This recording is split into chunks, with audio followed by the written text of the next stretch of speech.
예수님께서 공생의 사역을 이룰 때였습니다. 예수님의 사역은 보면은 초기 사역, 중기 사역, 이렇게 말기 사역들이 지역적인 측면에서 이렇게 좀 이렇게 나눠지는 것을 볼 수가 있습니다. 초기에서는 유대 지역 속에서 사역, 그 다음에 중기에서는 말기에 이르기까지는 갈릴리 중심의 사역, 그 다음에 마무리는 예루살렘 사역, 이렇게 사역이 크게 세 개로 나눠지는 것을 우리가 볼 수가 있습니다. 예수님께서 초기 유대 지역 사역을 마치고 예루살렘으로 가기까지 자신의 사역의 중심이 되었던 갈릴리, 그 연수로 말한다면 그곳에서의 사역이 가장 많은 그러한 연수의 사역을 이뤘던 곳입니다. 그 갈릴리로 가실 때였습니다. 예수님께서는 도중에 사마리아 지역을 방문을 하게 되는 것입니다. 사마리아는 역사적인 측면에서 이스라엘의 파란만장한 사건과 함께했던 지역입니다. 그런데 이 파란만장한 사건 속에서 사마리아는 참으로 이스라엘 백성들에게 마음의 상처만을 줬던 장소였습니다. 이스라엘의 역사는 보면은 태동의 역사가 왕정기가 BC 1050년에 하나님께서 사울을 세움으로써 왕정기가 시작이 됩니다. 그때가 통일왕국이었죠. 이런 이스라엘의 통일의 왕국은 약 120년의 왕정 정치 속에서 분열 작업이 일어나게 됩니다. 그 원인이 바로 솔로몬이 우상 숭배 속에 빠져들어 그 원인으로 인해서 분열이 일어나게 되는 겁니다. BC 930년에 남유다는 솔로몬의 아들이었던 르호보암이, 그리고 또한 북이스라엘은 여로보암 1세가 나라를 다스리면서 분열 왕국이 시작되는 겁니다. 이런 분열 왕국이 일어날 때에 남쪽과 북쪽에는 매우 현격한 하나의 차이가 나타나게 됐는데, 그것은 바로 왕에 대한 정통성의 문제였습니다. 남쪽은 여전히 분열되었음에도 불구하고 다윗의 혈통으로 왕들이 끝까지 정계가 됩니다. 그런데 북쪽은 쿠데타로 정권이 늘 바뀌게 됩니다. 이런 속에 북이스라엘이 제6대 왕으로 등극하게 되는데 그가 바로 오므리였습니다. 그때가 BC 855년입니다. 이때의 오므리는 시므리를 제거하고 왕이 됩니다. 그때 시므리를 제거할 때 시므리는 오므리가 대군을 이끌고 오는 것을 보고 그냥 왕궁을 불질러서 자살해버려요. 그래서 그것을 7일천하라고 말하는 겁니다. 오므리가 정권을 딱 잡고 오니까 제일 큰 문제가 뭔가 하면은 지금부터 정권들이 매번마다 바뀔 때마다 쿠데타로 정권이 바뀌었다는 이야기죠. 그러면 자신도 똑같은 이런 상황이 전개된다는 것입니다. 그래서 오므리가 집권을 하면서 제일 먼저 선택을 한 것이 뭔가 하면은 수도를 옮기는 것이었습니다. 그가 수도를 옮기는 측면에서 그가 펼쳤던 정책이 있는데 그것이 바로 뭔가 하면은 해서는 안 될 기업에 대한 매매였습니다. 그런 측면에서 사마리아는 유대인들에게 매우 은혜롭지 못한 곳입니다. 쉽게 말하면 하나님의 법도와 규례를 어긴 땅이었습니다. 레위기 25장 33절에 보면 하나님의 기업은 어떤 관계 속에서도 매매는 이루어져서는 안 된다는 것이었습니다. 그런데 오므리는 자신의 정권의 유지를 위해서, 정권의 안녕을 위해서, 강력한 집권 세력의 형성을 위해서 그가 수도를 세겜에서 사마리아로 바꾸게 됩니다. 그때에 사마리아를 그가 매매하여서 샀다라고 성경은 말을 하고 있습니다. 이것은 바로 레위기 25장 33절의 말씀을 강력하게 어긴 행위가 되는 것입니다. 매매 대상이 될 수 없는 땅을 매매를 했다는 거예요. 이런 영향력이 자신의 아들인 아합에게 그대로 악영향이 끼치게 되는 겁니다. 그래서 아합이 보면은 여러분들이 잘 아시는 것처럼 나봇의 포도원, 그것은 하나님으로부터 주어진 기업이었습니다. 그런데 그 기업을 자기에게 달라 그러잖아요. 다른 땅으로 바꾸자는 것이죠. 이런 아합의 그 악영향은 바로 아버지의 오므리의 영향력이다, 이렇게 보실 수가 있습니다. 그래서 사마리아 이러면은 하나님의 기업을 허락지 아니하는 그 매매를 자신의 직권 유지를 위해서 매매를 하면서 하나님의 말씀을 어긴다. 이것이 유대인들에게, 이스라엘 백성들에게 강력하게 인지가 되어 있었습니다. 그 다음에 두 번째는 역사적인 측면에서 BC 722년의 사건으로 연결됩니다. BC 722년에 어떤 사건이 있었는가 하면 북이스라엘의 마지막 왕이었던 호세아가 다스릴 때였습니다. 아수르의 살마라셀에 의해서 북이스라엘이 완전히 그냥 총정리가 되어버립니다. 강력한 아수르의 살마라셀에 의해서 총정리될 때에 아수르의 살마라셀이 세 가지의 혼합정책을 펼칩니다. 첫 번째는 어떤 혼합정책을 펼치는가 하면 첫 번째는 지역적 혼합정책을 펼칩니다. 사마리아에 있는 사람들을 빼내어서 이방 땅으로 옮기고 이방 땅에 있는 사람들을 사마리아 지역으로 보내면서 지역 혼합을 이루어버렸습니다. 그 다음에 두 번째는 혈통의 혼합을 이루었습니다. 이방인들과의 혼례를 강제적으로 집행을 하면서 혈통을 무너뜨려 버리는 겁니다.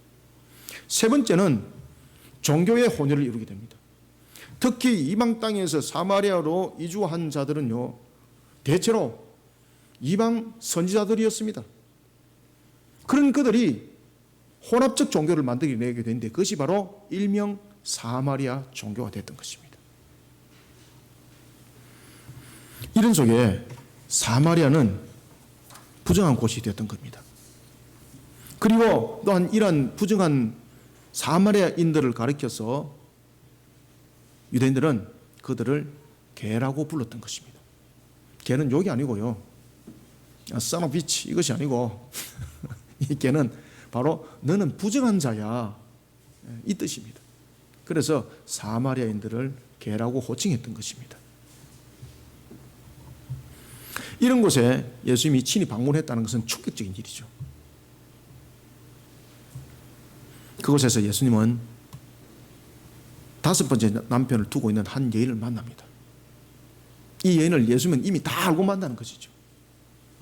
이 여인은 자신이 숨기고자 했던 모든 부분들이 마치 드러나듯이, 마치 유리바다에 환히 보이듯이 다 알고 계시는 예수님을 만나고 깜짝 놀랍니다. 이 사람이 바로 그 선지자구나. 이 사람이 바로 그 메시아구나.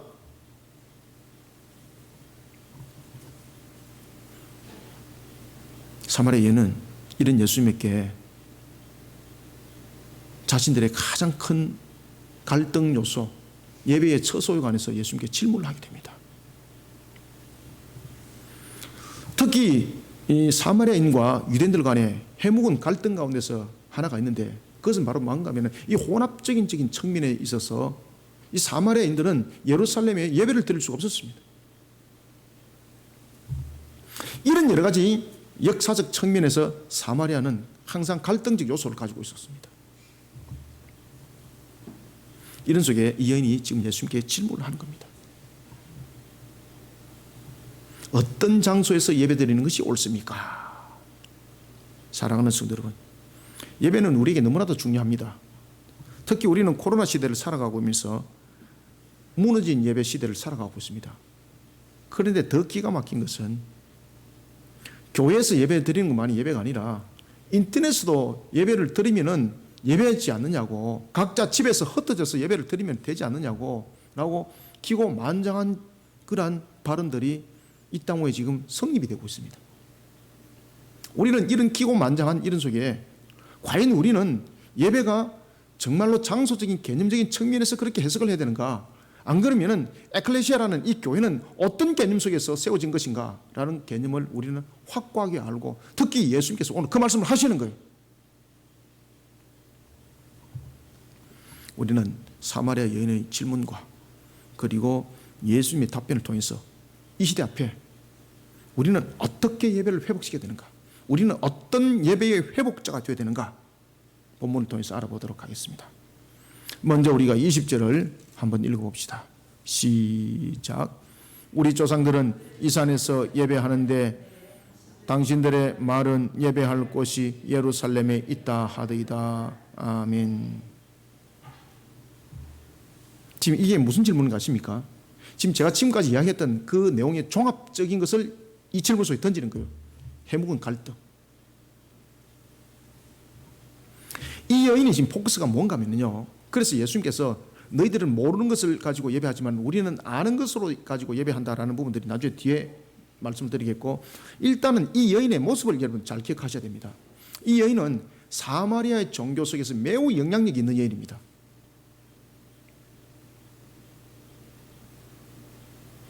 그런데 이들이 가지고 있는 근본적인 것들이 있습니다. 그것은 뭔가 하면 장소적 개념이 매우 중요하게 작용을 하더라는 것입니다. 그래서 이 여인이 우리도 예배를 드리고 있는데 유대인들이 우리로 하여금 예루살렘에서 예배 드리도록 하지 못하게 하여서 우리가 지금 거리심과 에발산에 우리가 거처를 두고 있는 그 언약의 장소에서 우리가 예배를 드리고 있는데, 메시아이신 당신이, 선지자이신 당신이 볼 때에 예루살렘에서 예배를 드리는 것이 맞습니까? 아니면은 우리가 언약의 장소인 거리심과 에발산에 거처를 두고 있는 그곳에서 예배를 드리는 것이 맞습니까? 이것이거든요. 그럼 이 여인은 어떤 질문인가 하면은 형식적, 구조적 측면에서 질문을 하는 겁니다. 아시겠습니까? 시설적 예배 속에서, 시설적인 교회 속에서 예배를 드리는 것이 맞습니까? 안 그러면 집에서도 예배 드리는 것이 맞습니까? 지금 이 말이잖아요. 예수님께서 제일 먼저 두 가지로 정리해서 말씀하실 때 제일 먼저는 형식과 행위가 아니라는 겁니다. 그러나 두 번째는 예수님께서 지역을 관해서 또 이야기를 합니다. 첫 번째 20절부터 21절에 보면요, 분명히 예배는 반드시 알아야 될 것은 형식과 행위가 아닙니다. 그런데 우리는 보면은 이런 예배적인 측면에서 이런 것을 가지고 예배의 본질을 흔들어버리는 그런 우리는 세력 속에 지금 살아가고 있습니다. 이런 부분들을 가지고 시비를 걸면서 우리의 예배의 본질을 전부 다 흐려버리는 거예요. 아시겠습니까? 장소적인 것들을 가지고 시비를 걸면서 교회뿐만 아니라 그냥 인터넷으로 예배 드려도 됩니다, 막 이런 식으로 하면서 예배의 본질을 전부 다 흐려버려요. 여러분들 아시겠습니까? 우리는 20절부터 21절 통해서 형식과 행위뿐만 아니라 예배의 본질을 흐리게 만드는 모든 요소를 제거해야 됩니다. 모든 요소를 제거하며, 그리고 또한 상처와 무너짐 속에 방치되어 있는 영혼들을 주님께로 바르게 인도하는 우리는 예배 회복자가 되어야 됩니다. 사마리아인들의 이런 갈등, 역사적 흐름적인 측면에서 보면은 이 갈등들이 혼합적 측면에 이루어진 것 속에서 갈등의 구조는 지금처럼 이런 감정이 유발되지는 않았습니다. 이들이 감정적 갈등 유발이 가장 크게 발동되었던 것들이 언젠가 하면은 스룹바벨이 이스라엘 백성들을 이끌고 1차 포로 귀환을 할 때였습니다. BC 537년 스룹바벨이 지도자가 되어서 이스라엘 백성들을 이끌고 예루살렘에 입성을 했습니다. 그때에 그들이 제일 먼저 했던 것이 뭔가 하면 성전 재건이었습니다. 이때 사마리아인들이 자신들도 성전 재건에 동참하기를 요구를 합니다. 그때에 우리가 여러분 보시면은 에스라서도 보면은 그곳에 나타납니다만은 에스라서 4장 1절부터 6절에도 보면은 이방인들로서 예김을 받았던 그들, 이방인으로 예김을 받았던 그들은 같이 함께 성전 재건을 하는 일에 동참하는 것이 거절당합니다. 그러면서 갈등의 골이 굉장히 깊어집니다. 성전 재건에 거절당했던 사마리아인들이 자신들 스스로 이제 성전을 짓습니다. 그들은 크게 성전 재건에 대해서 두 번에 거쳐서 그 내용들이 나타나죠. 스룹바벨이 성전 재건을 했을 때에 그들이 동참을 요구를 했고, 그 다음에 느헤미야가 성벽을 복원할 때에 함께 동참을 요구를 했는데 전부 다 거절을 다 당하게 되는 거죠. 그러면서 그들이 BC 322년에 역사적 한 장소를 선택을 하게 되는데 그것이 바로 거리심과 에발산이었습니다. 그곳에 성전을 세우게 됩니다. 그러면 그들은 이 거리심과 에발산에 어떤 이유로 성전을 세웠을까요? 먼저 우리가 예루살렘을 한번 봅시다. 예루살렘에 성전이 세워지게 된 역사적 상황들을 우리가 보면은 제일 먼저 그 출발은 창세기 22장 2절로부터 시작됩니다. 창세기 22장 2절에 보면은 하나님께서 아브라함이 하나님의 말씀을 부여잡고 하나님께서 아브라함에게 명합니다. 너의 아들 독자 이삭을 어디에? 모리아 산에서 번제로 드리라고 말하는 겁니다. 예루살렘의 역사적 상황은 여기서부터 시작되는 겁니다. 이삭을 번제로 드리라고 말합니다.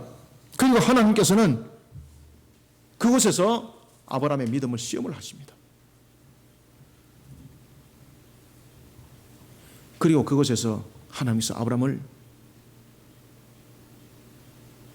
우리로 하여금 믿음의 조상으로 칭함을 받게 만듭니다. 두 번째는 또한 역사적 상황적인 측면에서 열왕기상 6장에 보면은 지금까지 성막 시대로 걸어왔던 그 성전이 이제는 건물의 성전이 되는 겁니다. 성막이 성전이라는 최초의 건물로 세워진 장소가 예루살렘입니다. 반면 거리심과 에발산은 신명기 27장 11절 이하에 보면은 가나안 땅의 정복을 눈앞에 두고 있을 때에 하나님께서 모세를 통해서 이스라엘의 12지파를 각각 6지파를 나누어서 6지파는 거리심 산에 또 6지파는 에발산에 두도록 합니다. 그리고 축복과 저주가 선포되는 거죠. 사마리아인들은 그곳에 성전을 세웠던 것입니다. 왜 그렇습니까? 하나님의 언약이 함께했던 장소라는 것이죠. 예루살렘도 하나님의 언약이 함께했고, 그리고 또한 거리심과 에발산도 하나님의 언약이 함께했다는 거죠. 그러면은 장소적 측면에서 어느 장소가 하나님을 진정하게 예배드리는 장소인지 당신 이야기 한번 해보세요, 이 말입니다. 그때 예수님께서 뭐라고 말씀하십니까? 특히 여러분들 사마리아인들은요, 종교성이 매우 강력했어요. 이들이 BC 322년에 거리심과 에발산 사이에 지역적인 측면으로 말한다면 특히 이제 거리심 쪽에 그들이 성전을 세우게 됩니다. 그때에 이 성전이 헬라 제국이 말기에 형성이 되면서 이 헬라 제국이 지역적인 분권적인 측면에서 이 분할이 됩니다. 그때에 하스모니아 왕조가 다스렸던 그 지역이 바로 지금 사마리아에 있던 이들이 함께 거했던 곳입니다. BC 125년에 하스모니아 왕조의 힐카니우스가 있습니다. 그 힐카니우스에서 완전히 그냥 회파당해 버립니다. 총정리돼 버립니다. 그런데 그럼에도 불구하고 이들은요, 여전히 그곳에서 예배를 드리고 있었습니다. 여전히 무너진 그 성전의 터였어요.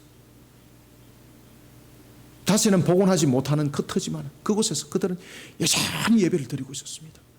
그냥 종교성들이 얼마나 강해요, 그죠? 그래서 이 여인이 예수님께 그렇게 질문하는 겁니다.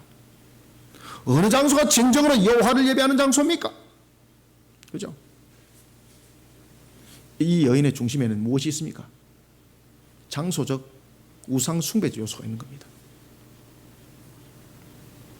이 여인의 가장 큰 중심은 장소적 의미의 부각입니다. 여기에 대해서 예수님은 거리심과 에발산에 있는 것도 아니고 예루살렘도 아니라고 말하고 있는 거예요. 예배는 하나님께 나가는 신앙의 자세가 매우 중요하다, 이 말씀을 먼저 가르쳐요. 왜 예수님께서 이런 장소적인 이야기를 먼저 안 했을까요? 장소적인 문제를 먼저 이야기를 하게 되면 감정 대립 속에서 분열반이 일어나지 않습니다. 분쟁만 일어나는 거예요. 왜? 이 여인은 자신이 지금 드리고 있는 장소가 정당하다는 거죠. 아시겠습니까? 그 자신의 고정관념 속에서 지금 질문을 던지고 있는데 자신이 원하는 답을 하지 않고 다른 답을 했을 때는 어떻게 일어날까요? 분쟁만 일어나는 거죠. 그때 예수님께서는 예배 근본을 먼저 가르쳐요. 예배는 장소가 아니다. 그래서 이것을 가지고 교회에서 예배를 드려도 되고 집에서 예배를 드려도 되지 않느냐, 인터넷 보고도 예배를 드려도 되지 않느냐, 이제 이렇게 이제 해석이 되는 거죠. 뒤에 예수님께서 하신 말씀을 여러분 보시면요, 아니라는 답이 나오게 됩니다. 제일 먼저 중요한 것은 여러분들 장소적 개념 속에서 우상 숭배 요소가 왜 나타났을까라는 것입니다. 그것은 뭔가 하면 신앙의 자세가 바로 되어 있지 못하기 때문입니다. 예배는 하나님께 나가는 신앙의 자세가 매우 중요하다. 이것이 예수님의 첫 번째 가르침이었어요. 20절부터 21절 두 절을 한번 읽습니다. 시작. 우리 조상들은 이 산에서 예배하였는데 당신들의 말은 예배할 곳이 예루살렘에 있다 하더이다. 예수께서 이르시되 여자여 내 말을 믿으라. 이 산에서도 말고 예루살렘에서도 말고 너희가 아버지께 예배할 때가 이르리라. 아멘. 장소가 아니다. 이 장소적 개념을 가지고 있으니까 우상 숭배해야 된다는 거죠. 그 우상 숭배적 요소 하나님이 안 받는다는 겁니다. 대체로 우상 숭배자들이 장소를 매우 중요하게 여기죠. 장소들을. 어느 장소가 중요합니까? 여러분, 우리가 출애굽기 20장 3절부터 4절 그리고 출애굽기 34장 12절부터 13절에 보면은 십계명에 관해서 말씀하십니다. 그때에 하나님께서 이렇게 말씀하세요. 하나님을 바라보면서 하나님 외에 어떤 것도 신은 존재하지 않는다고 말씀합니다. 그러면서 형상에 관해서 이야기를 해요. 어떤 형상도 세우지 말라는 겁니다. 어떤 모양으로도 우상은 만들면 안 된다는 겁니다. 이 여인은 이미 장소가 우상이 되어버린 거죠. 하나님을 예배한다고 하면서 장소가 지금 우상이 되어버렸습니다. 장소가 형상이 되어버린 겁니다. 하나님을 예배하는 본질이 이미 흩어진 상태입니다. 그래서 예수님께서 제일 먼저 가르치는 것이 뭔가 하면은 예배하는 신앙의 근본의 자세를 다시 고쳐라는 겁니다. 다시 고쳐라. 그리심은 분명히 장소적인 측면에서 볼 때는 예루살렘을 앞서지 못합니다. 예루살렘은 하나님께서 그곳에서 예배의 처소를 삼기로 창세기 22장부터 이미 시작된 곳입니다. 그러면 장소적 측면에서 보면 분명히 예루살렘이 앞섭니다. 그러면 예수님께서 그 장소를 가지고 먼저 강조를 했다면 무엇만 남겠습니까? 언쟁만이 남고 분쟁만이 남는 겁니다. 그때 예수님께서 그에게 먼저 신앙의 지도를 합니다.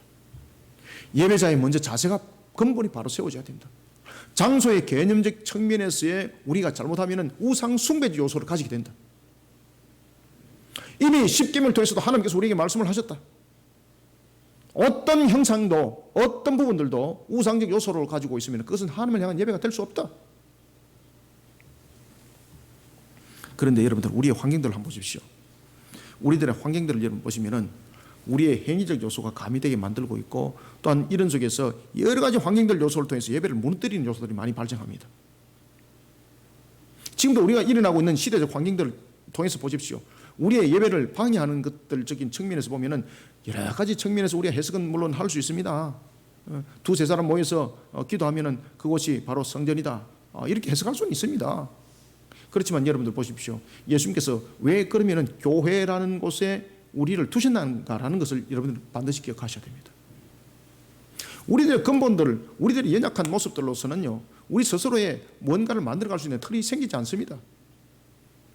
그 속에서 제일 먼저 첫 출발은 뭔가 하면 신앙의 바른 자세를 먼저 가져야 되는 겁니다.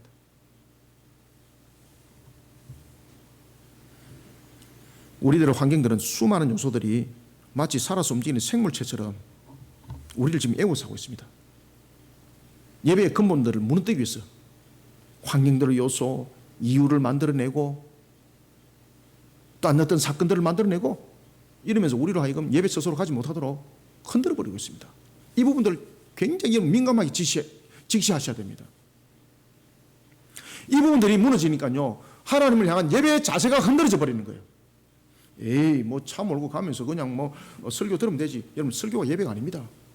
예배는요, 하나님 앞에 경건히 나가는 것입니다. 이 신앙의 자세를 잃어버리면 전부 다 잃어버려요, 나중에. 그래서 웨스트민스터 신앙고백서 대요리문답 소요리문답 제1문에서 우리들의 신앙의 고백은 제일 먼저 하나님이 우리를 창조한 목적이 무엇인가에 대해서 우리는 고백하는 것이 우리의 신앙의 첫 번째가 되어야 된다고 말하고 있는 겁니다. 그때 우리의 첫 번째 고백이 무엇입니까? 하나님을 예배하는 겁니다. 하나님을 예배하는 거. 하나님을 예배하는 그 현실을 잃어버리게 되면 우리 신앙은 전부 다 끝난다. 그 뒤에 물어봐야 아무 소용없다. 그래서 하나님께서 인간을 만드는 창조의 목적이 무엇인가를 묻는 거지 않습니까? 인간을 창조한 목적이 무엇입니까? 그래서 하나님을 영화롭게 하는 것이다. 하나님을 우리는 어떻게 영화롭게 하는 것입니다. 그것이 바로 예배라는 것입니다.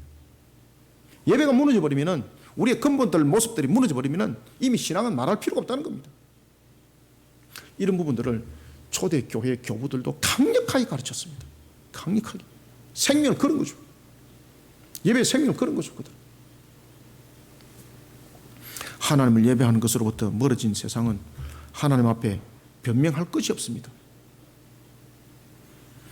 그런데 문제는 흑암 속에 가려진 세상은 이것을 알지 못하고 있다는 사실입니다. 그러면 어떻게 될까요? 예수님께서 그래서 이 사마리아를 가르치는 거예요. 어떻게 해서? 찾아가서 가르친 거예요. 예배의 본질이 흐려진 요소들을 우리는 그것을 알고만 있는 것으로 끝내서는 안 됩니다.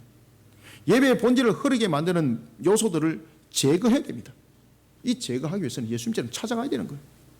그러기 위해서는 우리는 십자가를 매는 자들이 되어야 되는 것입니다. 사마리아인들은 뿐만 아니라 사마리아인들은 이미 상처를 받고 있습니다. 그죠? 이미 무너짐 속에서 자신들은 소외된 자라고 여기고 있습니다. 그러면서 예수님께 묻잖아요.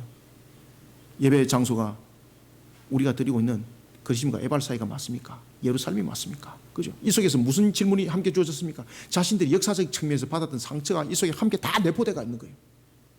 소외된 속에서 갈등이 함께 다 내포되어 있는 거예요. 그래서 예수님 그것을 아셨죠. 그것을 아셨기 때문에 예수님께서 장소적 측면을 먼저 설명을 안 했어요. 장소적 설명을 먼저 이야기하는 것은 그들의 아픔에 다시 비수를 꼽는 거예요. 그래서 예수님께서 제일 먼저 무엇을 말씀하시고자 하는가 하면은 예배는 하나님 앞에 내가 신앙으로 바르게 서는 것이 매우 중요하니라. 이것을 먼저 가르치는 거예요. 사랑하는 성도 여러분, 세상은 우리로 하여금 하나님을 예배하지 못하도록 수단과 방법과 여러 환경들을 통해서 우리를 무너뜨리고 있습니다. 그럼에도 불구하고 우리는 그들을 방치해서는 안 됩니다. 하나님의 형상을 하고 있는 하나님의 백성은 어디든지 있습니다. 그렇지만 이들이 흑암 속에 가려져 있다 보니까 이적이고 인식적 판단 속에서 예배를 흐리게 만들고 있습니다. 사마리아인처럼 말입니다. 사마리아인들처럼 말입니다. 그렇다 그래서 유대인들처럼 덩지고 저들은 개야 이러면서 마치 자신들은 거룩한 자인 것처럼 그렇게 여기면서 구별해내고 분별해내고 이것이 아닙니다. 예수님처럼 찾아가야 되는 것입니다. 우리는 예배의 회복자가 되어야 되는 겁니다. 하나님께서 인간을 창조하신 그 목적에 우리는 예배를 회복시키는 그 예배의 회복자가 되어야 되는 것입니다. 하나님의 형상을 하고 있는 하나님의 백성들이 사마리아 같은 곳에 있습니다. 그런데 그곳에 예수님의 눈을 가지지 못하니까 그들이 안 보이는 겁니다. 그러니까 안 가는 겁니다. 예수님의 가슴을 안 가지니까 그들이 안 보이는 겁니다. 그러니까 안 가는 겁니다. 그러니까 분별만 하고 막 구분만 하고 막 선만 끊는 겁니다. 저것들은 원래 저래. 여러분들, 우리가 1907년에 평양 대부운동이 일어났을 때에 하디가 원산에서 대회개운동을 일으키면서 일어났던 그 사건 기억하십니까?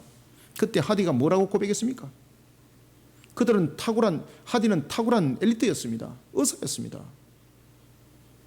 그가 처음에 조선 땅을 밟았을 때 조선 땅을 보고 그가 했던 이야기가 뭔가 하면은 인천에서도 복음 실패하고 강원도에서도 복음 실패하면서 뭐라고 말했는가 하면 이런 미개한 땅에 예수 믿을 자는 없을 것이야.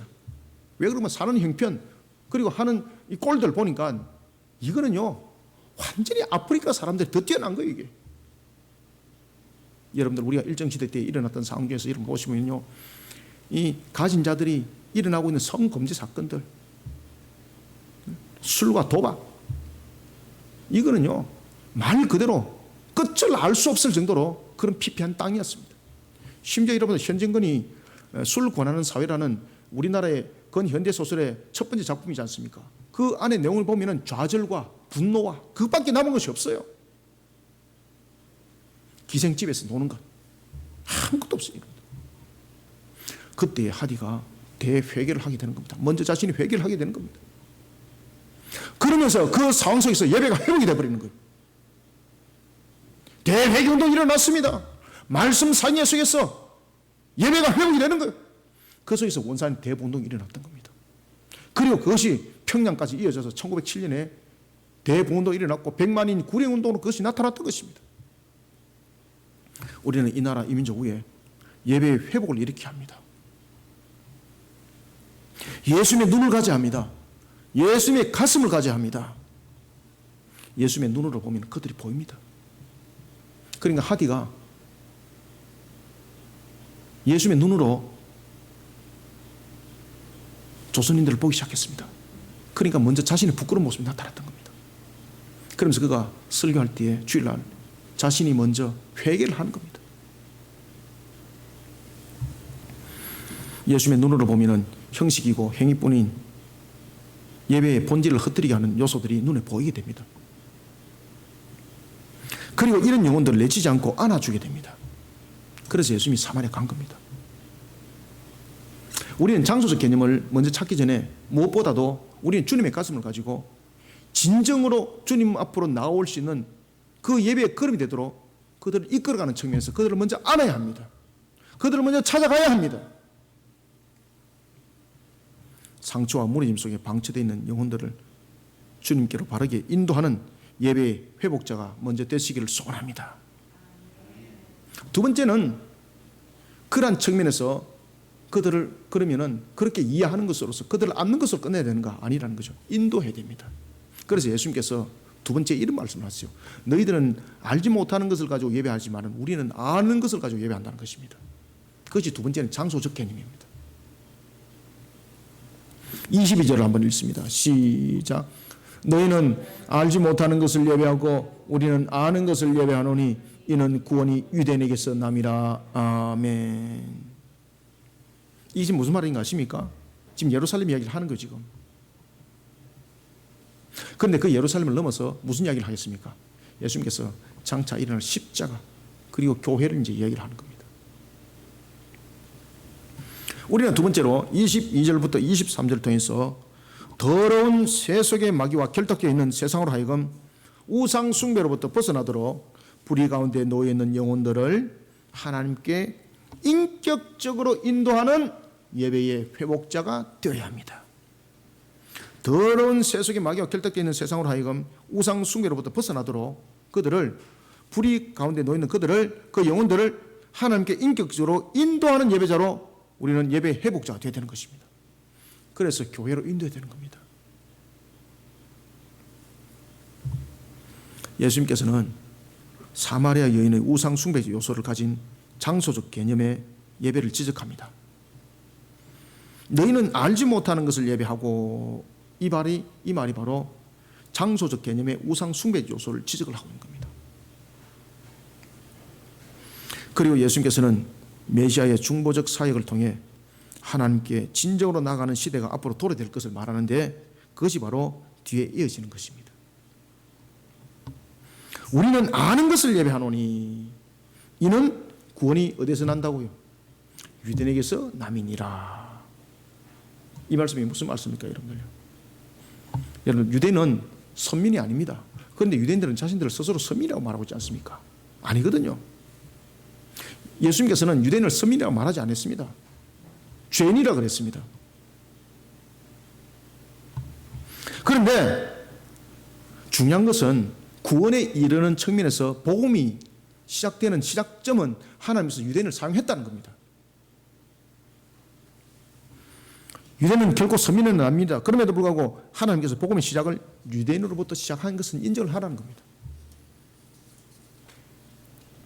창세기 12장 3절에서 아브라함을 통해 하나님께서 말씀하셨고 그리고 구원의 완성을 이룰 메시아가 유다의 혈통을 통해 이루어질 것이 창세기 49장 17절에 언약되었습니다.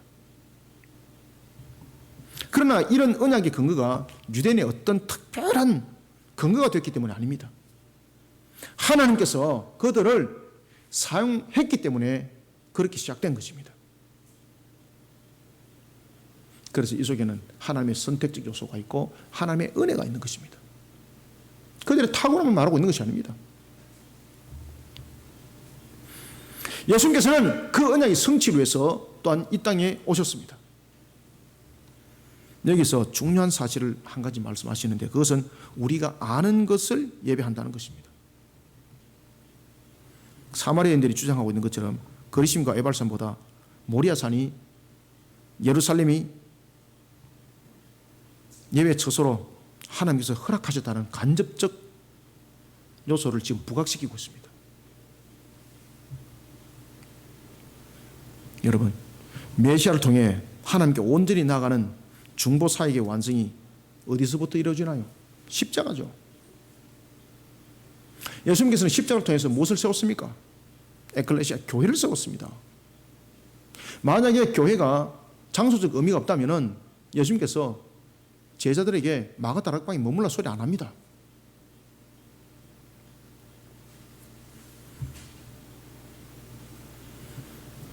하나님께서 온전히 이루었던 그런 구원의 중보사역의 완성은 십자가에서 이루셨습니다. 그리고 구원은 누구를 통해서만이 이루어집니까? 예수 그리스도잖아요. 이런 주님께서 사도행전 1장 4절에서 제자들에게 말씀하신 것이 있습니다. 그것은 어떤 말씀인가 하면 이런 말씀을 해서 하셨습니다. 너희들은 예루살렘을 떠나지 말도록 하여라. 예루살렘을 떠나지 말도록 명령합니다. 무슨 이유 때문입니까? 너희들이 그곳에 머무르라는 겁니다. 그리고 그곳에서 성령 충만을 받으라는 겁니다. 그곳은 어디였습니까? 예수님과 함께 최후의 만찬을 했던 마가 다락방이었습니다. 그리고 제자들은 그곳에 모여서 사도행전 1장 4절에 보면은 여인들과 제자들은 그곳에 함께 모입니다. 그리고 그곳에서 함께 기도하면서 주님의 그 뜻을 주님께서 이루고자 하는 그 일들을 기다리고 있습니다. 이곳이 최초의 교회가 됐습니다. 이것이 최초의 예루살렘 교회 전신입니다. 예수님께서 말씀하십니다. 하나님께 드리는 예배는 하나님을 향한 진실된 감사와 기도로 이루어지느니라. 하나님께 드려지는 예배는 하나님을 향한 진실된 감사와 기도로 이루어진다는 것이죠. 22절부터 23절 두 절을 읽습니다. 시작. 너희는 알지 못하는 것을 예배하고 우리는 아는 것을 예배하노니 이는 구원이 유대인에게서 남이라. 아버지께 참되게 예배하는 자들은 영과 진리로 예배할 때가 오나니 곧 이때라. 아버지께서는 자기에게 이렇게 예배하는 자들을 찾으시느니라. 아멘. 여러분, 참되고 진실된 예배는 예수 그리스도 안에서 그리고 그분을 통해서 이루어집니다. 예배는 성경 중심적이어야 합니다. 예배는 그리스도 중심적이어야 합니다. 여러분, 십자가 보혈을 통하지 않고는 아버지께로 나아갈 자 아무도 없습니다. 마태복음 16장 18절에서 예수님께서 이렇게 말씀하셨습니다. 너는 베드로라. 내가 이 반석 위에 무엇을 세웠다고요? 내 교회를 세우리니 엄부의 권세가 이기지 못하리라. 아멘. 그리고 사도행전 9장 31절 이하에 보면은 곳곳에 교회가 세워집니다. 사도들에 의해서 교회가 세워집니다. 교회는 여러분들 하나님을 예배하는 장소일 뿐만 아니라 종말의 사명을 감당하는 새하늘과 새 땅을 여는 사명의 장소입니다. 그런가 하면은 교회는 방주입니다. 우리는 영적으로 나약함을 가지고 있습니다. 왜 예수님께서 교회를 여러분 세웠을까요? 왜 교회 속에서 우리로 하여금 영적으로 함께 하도록 했을까요? 우리가 연합을 이루지 않고 예수 그리스도라는 하나의 일치된 속에서 교회를 세워나가는 그런 교회가 없이는요, 분열되어서 흩어져서 신앙을 하게 되면 딱 마귀의 밥이 되기 딱 좋은 모습이 우리의 연약성입니다. 그래서 여러분들 오십시오. 교회 와서 예배를 드리는 사람의 영적 상태와 그리고 또한 한 1년을 시험을 하며 보십시오. 우리가 지금 이 코로나 1년 4개월 동안에 이미 나타났잖아요. 유튜브를 통해서 예배를 드린다고 그게 예배가 성립이 됩니까? 여러분들이 유튜브를 통해서 정말로 여러분들이 신령과 진정으로 주님 앞에 나갑니까? 파자마 입고 시청하는 거죠. 시청하는 거. 그것이 무슨 예배예요 그게? 그러니까 영적으로 고갈될 수밖에 없는 거예요.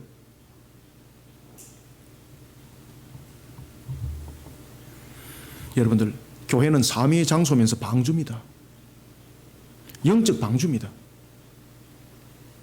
그래서 교회를 세운 것은 음부의 권세를 이기기 위해서 세웠다라고 주님께서 말씀하셨어요. 여러분들 아시겠습니까? 그래서 매우 중요한 겁니다. 그런데 이 불신자들은, 이 마귀의 앞잡이들은 무엇이라고 말하고 있습니까? 왜 코로나 시대에 자꾸 교회 모이려고 그러냐고. 그냥 흩어져서 그냥 줌으로 드리고 그냥 인터넷으로서 유튜브로 보면 되지. 그것은 이미 음부의 권세에서 이미 우리는 이기지 못하는 모습이 된 겁니다. 교회는 하나님을 향해서 예배를 드리는 처소입니다. 예수 그리스도의 피값으로 산 교회입니다. 주님의 십자가로서 세워진 교회입니다. 그리고 이 교회는요, 방주입니다. 방주.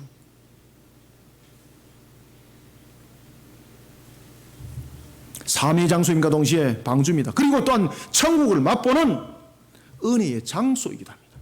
그래서 교회 속에서 코인원회가 이루어졌잖아요. 초대교회 때. 그 초대교회 때 일어났던 코인원회는 바로 천국을 맛을 보는 겁니다. 역사적으로 여러분들 교회가 타락했을 때 보십시오. 어김없이 세상은 흑암의 도가니 속에 임했습니다. 역사적으로 교회가 바르게 세워졌을 때에 영적으로 새로운 하나의 혁명들이 일어났습니다. 그것이 바로 종교개혁이었습니다. 1517년 10월 31일 날 평야의 대복운동이 일어났습니다. 1907년에 평야 대복운동이 일어났을 때에 어떤 사건들이 일어났는가 아십니까?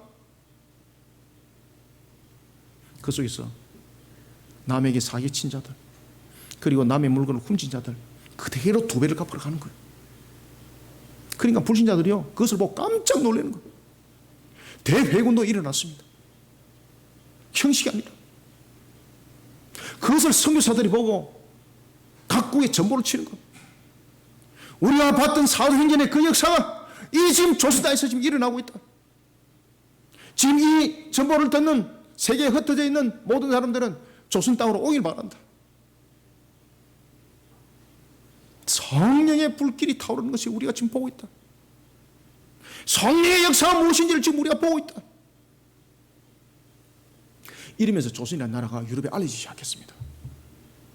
그전에는 여러분 조선이라는 나라는 없었습니다. 우리나라의 1945년이 8월 15일이 우리나라의 역사는 예수 그리스도 십자가 아니었다면 우리는 1945년 8월 15일 우리 역사는 없습니다. 그런데 교회가 타락하니까 유교가 터지는 겁니다. 그때에 해운대 바다에서 영남 이후에 남은 것은 대구 이남의 부산 땅뿐이었습니다. 대회개운동이 일어나기 시작합니다. 하나님 앞에 무릎 꿇고 기도를 하기 시작합니다.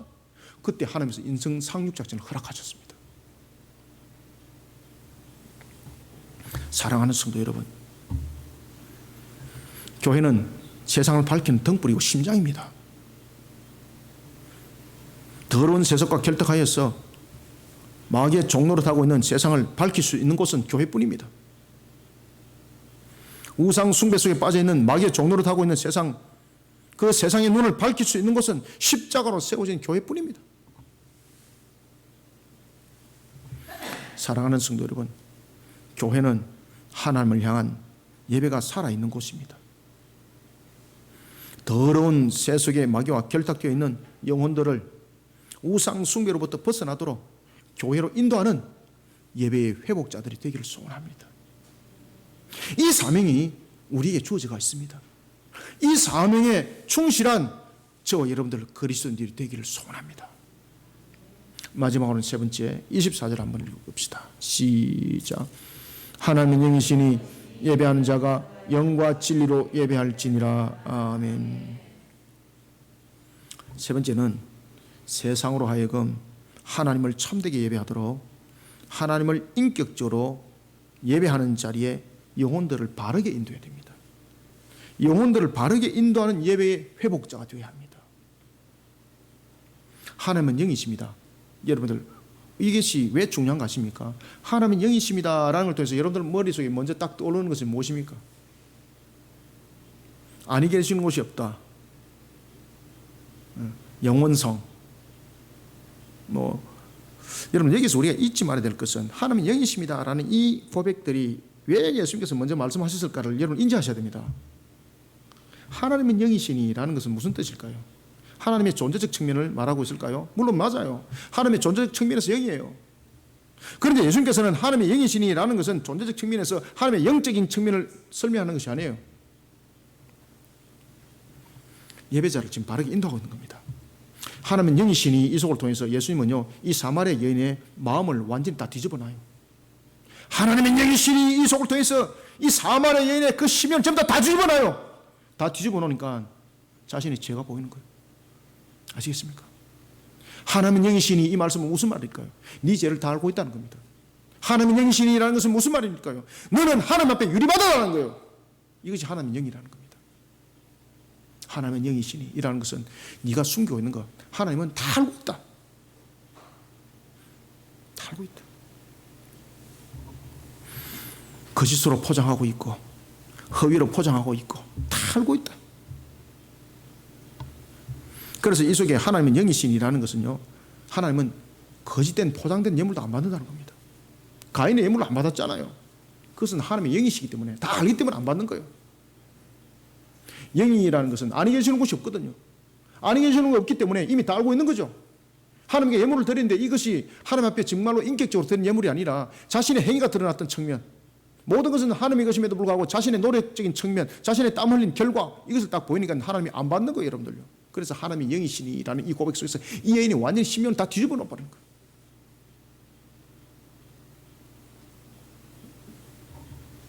하나님은 영이시니 하나님은 거짓과 허위 포장된 것을 이미 다 알고 있다는 겁니다.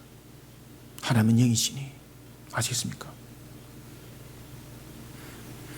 형식적 신앙이 돼서는 안 된다는 겁니다. 하나님은 영이시니. 진정으로 그래서 뒤에 그런 이야기를 하는 거예요. 하나님은 영이시니 예배하는 자가, 그렇죠, 영과 진리로 예배하는 겁니다. 영과 진리로. 영과 진리로 예배하는 것은 무엇입니까? 인격적 예배가 죄라는 겁니다. 인격적 예배. 거짓말 하지 말라는 거예요, 여러분들. 하나님은 우리의 허물을 다 알고 있습니다. 우리가 허물 많은 거 다 알고 있습니다. 이사야서 1장 13절과 14절에 말씀하시기를 헛된 예물은 하나님이 싫어한다고 했습니다. 하나님은 영이시니. 아시겠습니까? 하나님은 영이시니. 헛되게 드린 예물은 하나님이 싫어합니다. 그래서 하나님께서 이렇게 말씀하십니다. 그는 내 마당을 밟을 뿐이다. 하나님이 안 만나준다는 겁니다. 마당은 밟았는데 하나님이 안 만나준다는 거죠. 그래서 하나님은 영이시니 예배하는 자가 영과 진리로 예배하라는 거예요. 영과 진리로. 영과 진리로. 이게 과거의 성경에 번역 잘못해가지고 하나님은 영이시니 신령과 진정으로 예배할지나 마치 정성을 담아서 하는 것처럼 이렇게 되어 있던 것이 오류가 돼가지고 바르게 지금 번역한 거죠. 하나님은 영이시니 하나님을 다 알고 계신다는 거. 그러니 우리가 하나님 앞에 영과 진리로 예배드리는 것은 우리가 예배가 하나님 앞에 인격적 예배가 되어야 된다는 것입니다. 우리의 모든 허물을 하나님이 알고 있다는 거예요. 그래서 예배가 성립될 때 제일 먼저 우리는 무엇부터 일어나야 되는 것입니까? 죄에 대한 고백들이 일어나야 되는 거예요. 그래서 우리 자문제 회개를 여러분 매주마다 우리 하는 거잖아요. 야, 이거 지난주도 했는데 이거 또 해야 되나? 하나님은 영이십니다.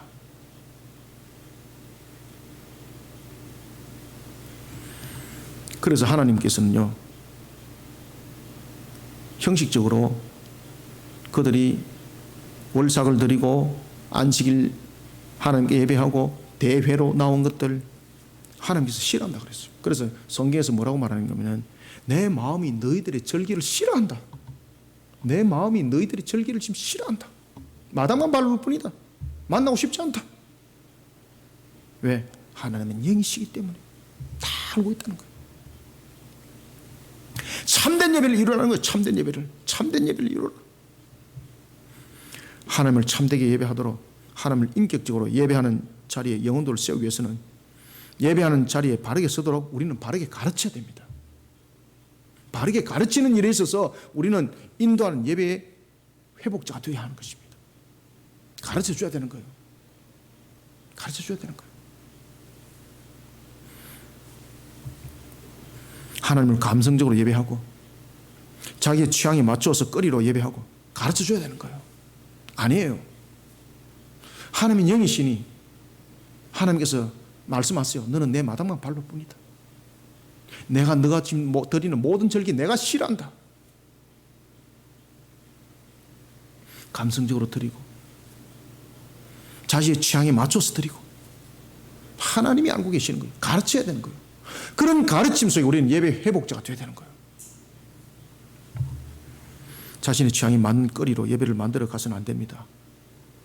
하나님을 인격적으로 예배하는 자리에 영혼들을 바르게 인도하는 예배의 회복자들이 다 되시기를 소원합니다. 말씀을 맺습니다. 하나님을 향한 예배의 회복을 위해 사력을 다한다는 그 자리에 우리는 쓰임받아야 되는 것을 기억해야 됩니다. 우리는 예배의 회복자가 되어야 합니다. 시편 92편 13절부터 14절은 이렇게 축복합니다. 이는 여호와의 집에 섬겼음이며 우리 하나님의 뜰 안에서 번성하리로다. 그는 늙어도 여전히 결실하며 진액이 풍족하고 빛이 청청하니라고 말씀을 주고 있습니다. 예배의 회복자가 되십시오. 그러면 시편 92편 13절과 14절의 말씀의 역사가 반드시 일어납니다. 예배의 회복자들이 되십시오. 다른 사람을 회복시키기 전에 내가 먼저 회복되십시오. 인격적으로 회복이 되어야 합니다. 이거 영적 문제입니다. 그래서 하나님이 영이시니라는 것을 앞으로 고백할 때는 무엇을 함께 기억해야 된다? 하나님은 다 알고 계신다. 다 알고 계신다. 우리는 스스로 완전하지 못하잖아요. 그러니 우리 속에 얼마나 흠이 많습니까? 하나님 다 알고 있다는 거예요. 그래도 우리를 불렀다는 거예요. 그래서 우리는 하나님은 영이시니라는 이 고백을 통해서 우리는 하나님이 앞에 회개하는 모습들을 우리는 반드시 세워져야 된다는 것이었고, 그리고 우리는 하나님을 향해서 인격적으로 예배드리는 그런 속에 우리의 모습들을 세워나가야 된다는 거예요. 많은 물질을 원하는 것이 아닙니다. 하나님은 인격적으로 우리로 하여금 정말로 진정으로 하나님을 예배하는 자로 세워지기를 원하고 계십니다.